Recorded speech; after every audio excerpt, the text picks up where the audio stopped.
جو اس ملک کی اس آئین کے تحت سپریم باڈی ہے، توقع کرتا ہوں کہ مجھ پر ہونے والے بے انتہا ظلم کی اعلیٰ عدالتی تحقیق کی جائے، اور توقع کرتا ہوں کہ میرے دو مجرم میجر جنرل فیصل اور سیکٹر کمانڈر فہیم کو فوری طور پر ایک پاکستانی شہری، ایک پاکستانی سینئر پارلیمنٹرین کے ساتھ ماورائے قانون، آئین اور عدالت زیادتی اور کسٹوڈیل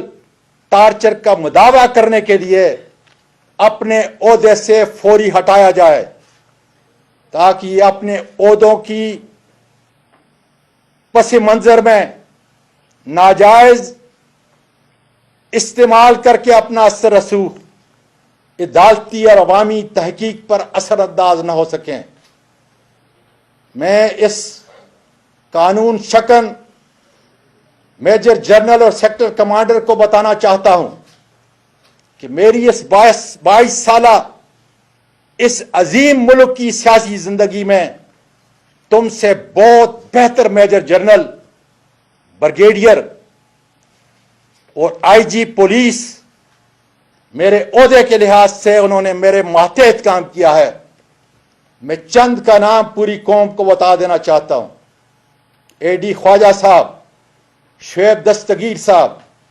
عارف نواز صاحب، فیصل شاکر صاحب اور میجر جنرل عارف ملک اور کئی اور بریگیڈیئر۔ میں گزارش کرتا ہوں پاکستان کے میڈیا سے کہ ان سے رابطہ کریں، ان ہستیوں سے پوچھیں جو اس ملک کے باوقار سپوت ہیں، جنہوں نے 20-25 سال اس ملک کی خدمت کی۔ ان سے پوچھیں میری دیانت کا